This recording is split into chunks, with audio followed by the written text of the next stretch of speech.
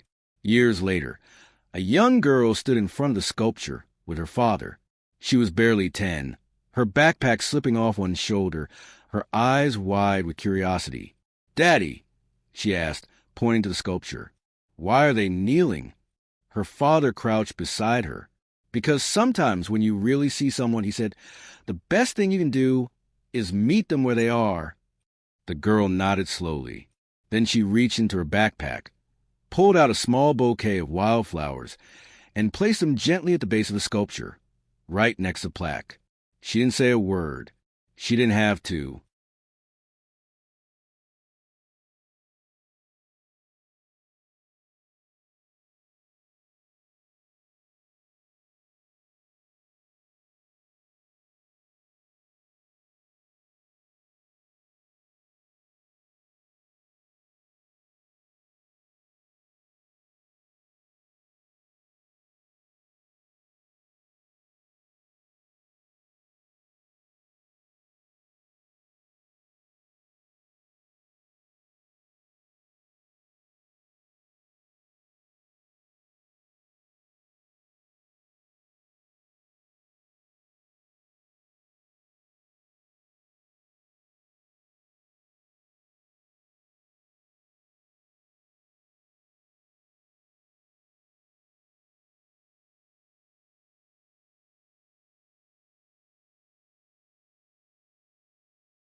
Emma never expected her life to change the way it had. Months had passed since the moment that shifted everything. Since she returned to the set with her wooden sculpture, since Keanu had dropped to one knee in silent gratitude, since the world paused to watch what kindness really looked like. What followed was a whirlwind of attention, messages, invitations, even interviews, but Emma chose stillness. She didn't want to become an influencer or a symbol. She just wanted to live. And so, quietly, she returned to her studies. College had always been part of her plan. Even when things felt dark and uncertain, she held on to that dream, a degree in psychology, with hopes of someday helping others find their own way through pain. Now, after everything she'd been through, the dream felt even more meaningful. Her final semester had been intense, but beautiful. Professors saw her differently, not as a viral sensation, but as a student who had lived her thesis. Her classmates looked to her with admiration, not because of fame, but because of her strength. And through it all, she kept one idea tucked away in the back of her mind, a question that kept returning, soft and persistent. Should I tell him? Keanu had disappeared from the public eye again, as he often did.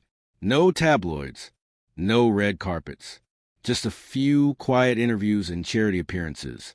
Emma didn't expect to ever cross paths with him again, and truthfully, she was okay with that. What they had shared had been real, sacred. It didn't need to be repeated. And yet, as the day of her graduation approached, she felt something in her heart, like a door waiting to be knocked on. She sat down at her desk one evening in late May, the window open beside her, the breeze gently shifting the pages of her journal. She picked up a pen. No email, no typed letter, just paper, ink, and truth. Dear Keanu, I hope this letter finds you in peace. I wasn't sure if I should write this. I don't want to take more of your time or attention, but something told me I had to reach out one last time. I'm graduating in 2 weeks. Psychology degree. Honors. Something I never thought I'd reach after everything that happened. But I did, and part of that is because of you. This is an invitation for press, or a moment I want shared. It's just if you're in town, or by some miracle this letter finds you in the right moment, I'd be honored if you came. Not as a celebrity. Not as the Keanu Reeves the world sees. Just as the person who reminded me that I mattered. The ceremony is June 17th.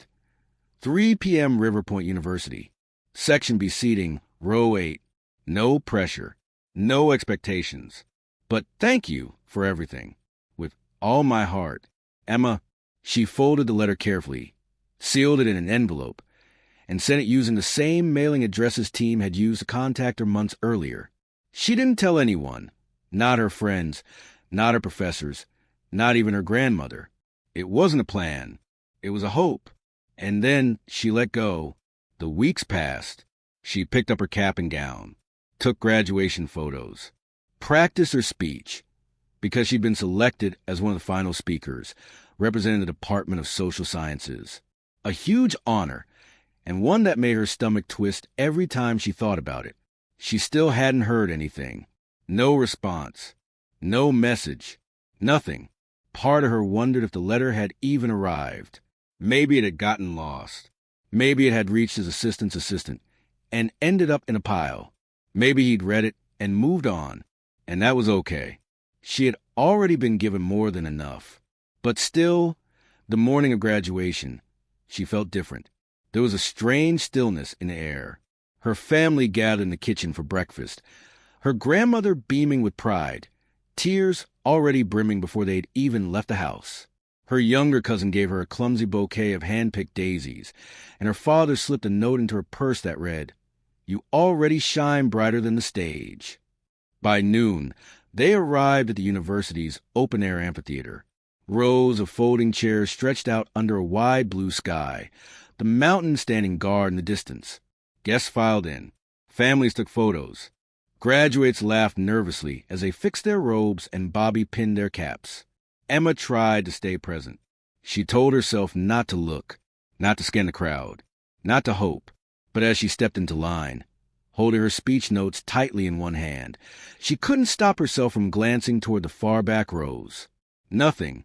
Just strangers, families, cheering friends. Nothing unusual. She took a deep breath and reminded herself, this moment is enough. You made it here. That's all that matters. The ceremony began.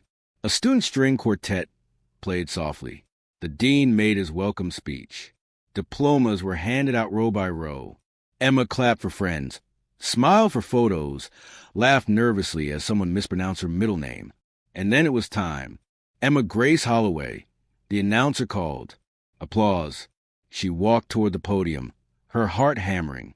The sun warmed her face, and the microphone trembled slightly in her hand as she placed her speech on the stand.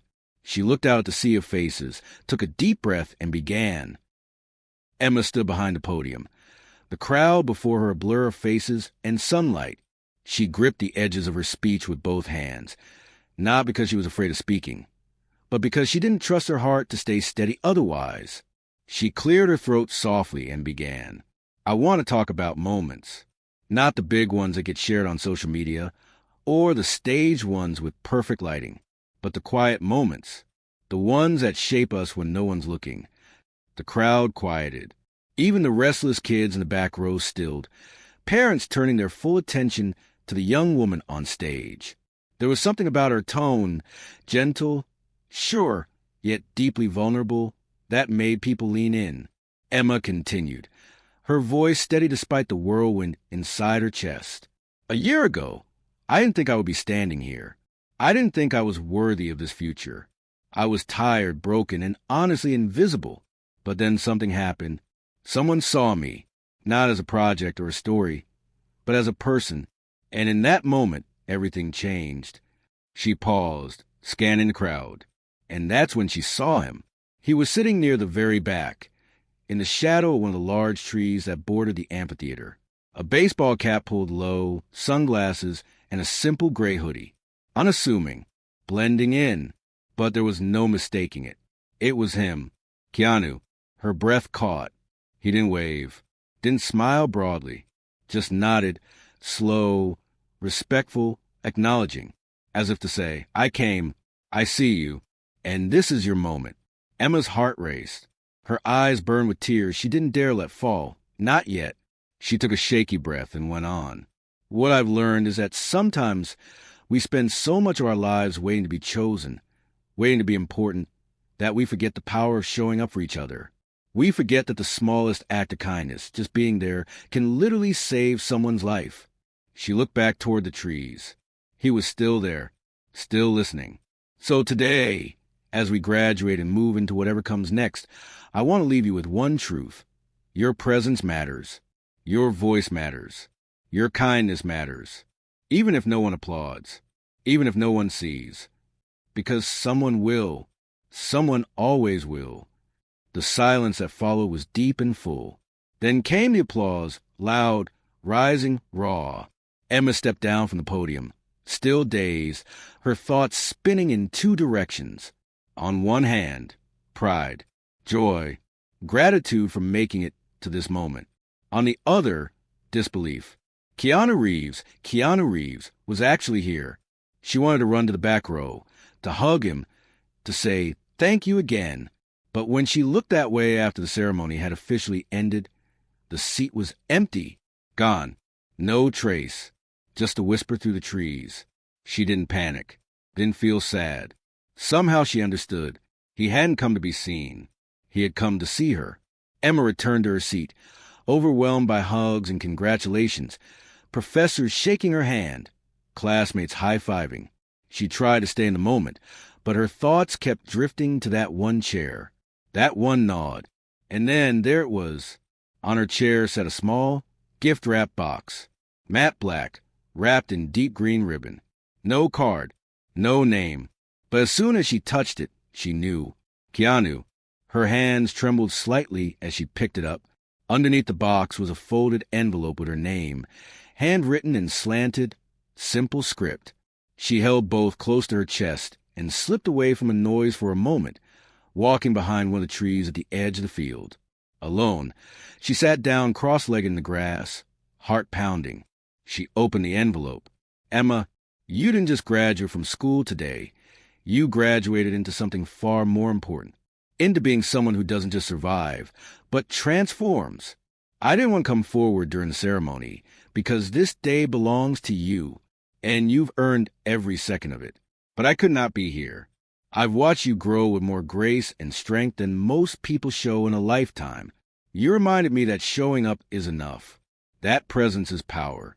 Inside the box is something small, but I hope it carries the weight of everything I wish I could say in person. With deep respect. Keanu. Emma's hands were shaking now. She opened the box slowly, breath held. Inside was a necklace. Not flashy, not expensive looking. A simple silver chain with a pendant. An abstract design in the shape of two interlocked figures. It echoed the sculpture she'd made months ago. But this one was made of wood and metal. A custom piece. Handmade. And on the back, etched so faintly you had to tilt it toward the light. Presence. Emma pressed it to her heart. She didn't cry loudly, didn't collapse in a dramatic heap, but the tears that fell were quiet, steady, sacred. She had never felt more seen.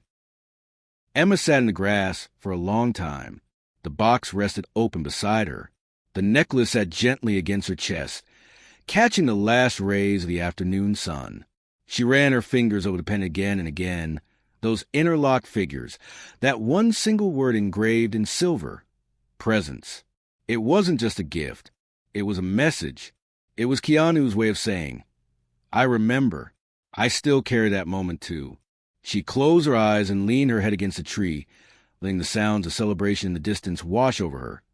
Cheers, music, the clicking of cameras, the shuffle of feet on grass. But it all felt like a hum beneath something much deeper. That gift, that note, they reminded her that her story was far from over. Later that evening, as the ceremony came to a close and most families left to gather for dinners and photo shoots, Emma found herself walking through the nearly empty courtyard of the campus. She needed air, silence, a pause between what had just ended and whatever came next. She clutched the envelope tightly in her hand, and then she heard footsteps. Soft, slow, measured. She turned. There, about 20 feet away, emerging from a side path near the old art building, stood Keanu. No cap this time. No glasses. Just a quiet smile and his usual stillness. The kind that didn't demand space but somehow filled it. They stood in silence for a moment, just looking at each other. The last time they'd spoken face-to-face had been in the studio, surrounded by cameras and noise. This moment felt like the exact opposite. Private, suspended in the twilight. Emma walked toward him, heartbeat thudding in her ears. You stayed, she said softly. He nodded, didn't want to interrupt the moment. You wouldn't have, she replied. But I get it. He gestured toward the necklace. I hope it wasn't too much. She looked down at it, fingers brushing the pendant again. It's perfect. I had it made a few weeks ago, he said. I wasn't sure I'd come. But when your letter arrived, something told me I had to be there, even just to witness. She smiled, eyes shimmering. Thank you for everything. I didn't expect you to come. I really didn't. I didn't come as Keanu Reeves, he said quietly. I came as a friend. Someone who saw you walk through fire and come out with light still in your hands. Emma blinked quickly, her throat tightening. For a moment, neither of them spoke. Then she asked, Why, presents? He looked at her with that thoughtful pause he always carried before speaking. Because, he said, it's what you gave me first. Back when no one else really understood what that moment meant. You didn't need answers or promises. You were just there. And I think, in a world that's so obsessed with doing, we forget how powerful it is just to be. Emma let that sink in. She stepped closer, and without overthinking it, hugged him. He returned it, gentle, solid, the kind of hug that said more than any speech could. When they pulled apart, he handed her a folded paper. I wasn't sure if I should give this, he said, but it feels right. She opened it slowly. It was a sketch, hand-drawn, clearly by Keanu himself. Simple, raw lines. It showed the sculpture Emma had made for him, but with a small addition, a new figure standing slightly behind the two main ones. Not touching, just watching. Present. At the bottom, A caption written in careful lettering. "We're never really alone." Emma didn't know what to say. She traced the lines with her eyes, then looked up at him. "I don't know how to thank you." "You already have," he said, "by becoming who you are now." They sat together on a nearby bench, just watching the sky change colors. No cameras, no interviews, no agenda, just presence. Before leaving, Keanu stood and turned to her. "Whatever comes next," he said, "don't forget this moment. Not because I'm here, but because you're here. Fully, alive, ready." Emma nodded. "I won't forget." He placed a hand over his heart, gave her a soft smile, and disappeared down the path. And just like that, he was gone again. But this time, Emma didn't feel like anything was missing. He'd given her something far greater than attention. He had given her truth. The necklace never left her neck. From that day forward, Emma wore it with quiet pride, not as a trophy, not as a reminder of celebrity, but as a symbol, a compass, a piece of truth she could carry with her through every chapter that followed. And people noticed. At first, it was just the people closest to her, her grandmother, professors, classmates who'd been at the graduation. They remembered the moment, the mysterious box, the silent visitor in the crowd. A few whispers floated around campus, mostly respectful. But then something unexpected happened. A photo surfaced, one that Emma didn't even know had been taken. It was a candid shot, just her, sitting under the tree after the ceremony, the open box in her lap, her fingers pressed to her lips as she read Keanu's letter. It wasn't posted by paparazzi or gossip sites. It came from a classmate who had quietly admired her from a distance, moved by what he'd seen that day. The caption read simply. She didn't ask for attention. She just kept showing up, and someone noticed. It went viral, not in a scandalous way, not like before. This time, the story spread differently, gently, authentically. News outlets picked it up not as clickbait, but as something rare, a story of integrity, grace, and mutual respect. The comments were filled not with gossip, but gratitude. This made me cry in the best way.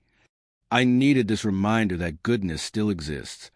I don't even care about celebrities, but this is real. Emma's inbox flooded once again, but this time, the messages were not overwhelming. They were sacred. Young women wrote to her from all over the world, sharing their own moments of invisibility, their own need to be seen. Survivors of trauma, students in recovery, artists afraid to share their voice. And Emma knew, deep down, that something was being asked of her. It was more than a story now. It was a call. She spent weeks in reflection, walking, journaling, talking with mentors. What did she want to do with this unexpected spotlight? How could she keep the story rooted in truth without losing herself in it? The answer came quietly. A small community center in her hometown had recently shut down due to lack of funding. It had once hosted after-school programs, art classes, and support groups for teens. Emma had gone there herself as a child, during a time when her family had been struggling. That place had once saved her. Now, she wanted to return the favor, using the attention she had received and a few quiet donations from anonymous supporters, including one hand-signed card. Emma reopened the center under a new name, the Presence Project. It started small. A weekly workshop for high school girls. A safe space where they could talk about identity, creativity, fear, and faith. Emma didn't position herself as a guru or expert, just a companion. Someone who had walked through fire and come out softer, not harder. She shared the story of the necklace only once, held it in her hands and said, "Someone gave me this not because I was famous, but because I showed up, and now I want to give that back to every one of you." Word spread. Local artists volunteered to teach. Therapists donated their time. Parents who once felt powerless found a new sense of hope. One teenager said, "This place saved my life." Another whispered, "I've never felt seen until now." The necklace became a quiet symbol of the movement. One of the girls in the program designed a minimalist version, a small charm, inspired by the original pendant.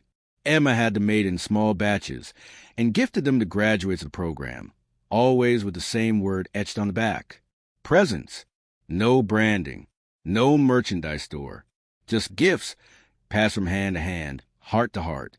And then, one day, a letter arrived. Not from Keanu. From someone else. It was handwritten, the penmanship shaky but precise.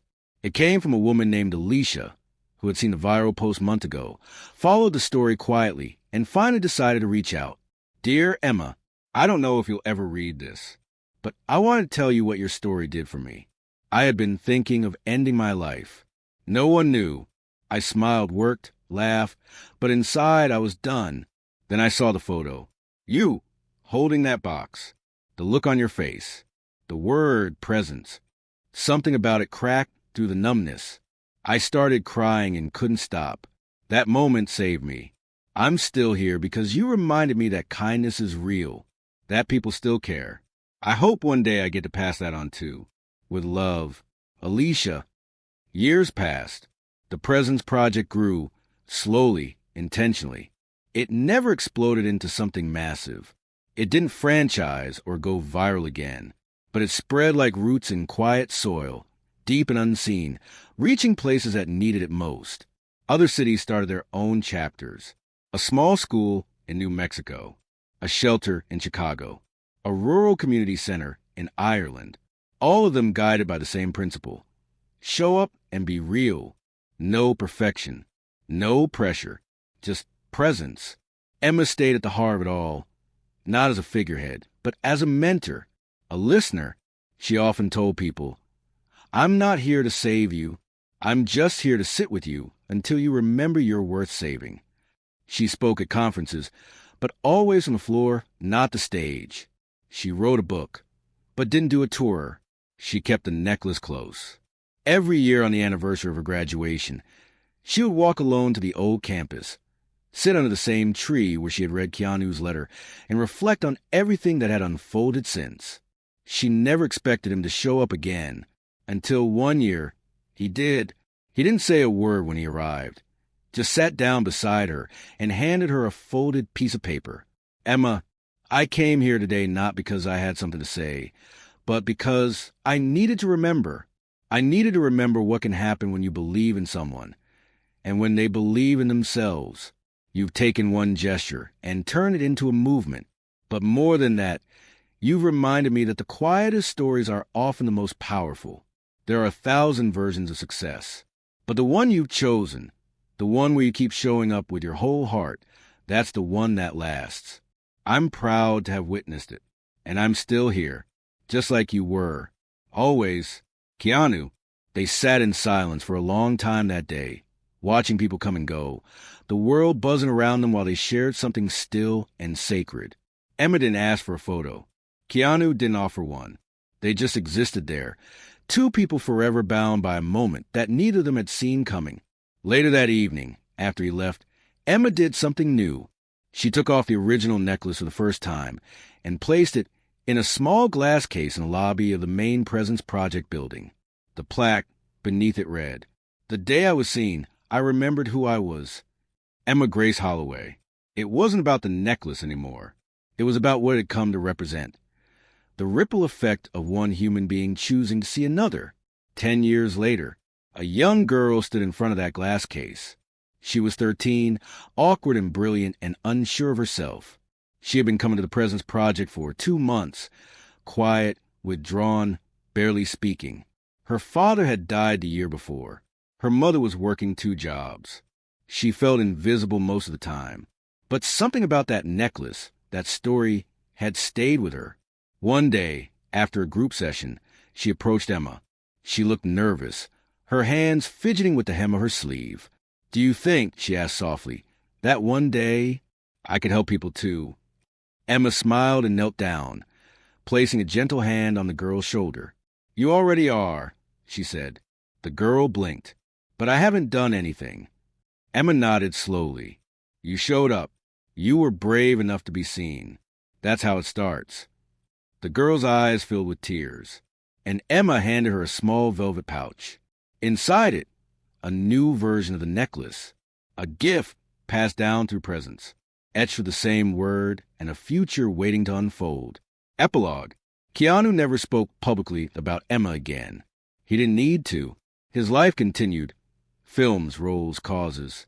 But those close to him noticed he was different. Softer, stiller, more grounded.